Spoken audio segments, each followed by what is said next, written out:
ശർക്കര ഉണ്ടാക്കണതാണ് കേട്ടോ. ഇവിടെ എല്ലാം ഉണ്ടാക്കി വെച്ചിരിക്കുന്നതാണ്. ഇതൊക്കെ ചണ്ടി കിടക്കുന്നതാണ്. കരിമ്പ് അവിടെ റെഡിയാക്കി വെച്ചിട്ടുണ്ട് ചേച്ചി. ഇതാണ് പൂണി, ശർക്കര ഉരുക്കി ഒഴിക്കുന്ന പൂണി കൊണ്ടു വെച്ചിരിക്കുന്നതാണ്.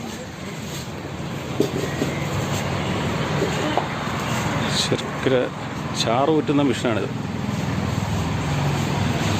ഇതിനകത്തേക്ക് കരിമ്പ് വാരിയിട്ട് ഇവിടെയോട്ട് ശർക്കര പാനി വരും. അവിടെ നിന്നാണ് തിളപ്പിക്കുന്ന അടുപ്പ്.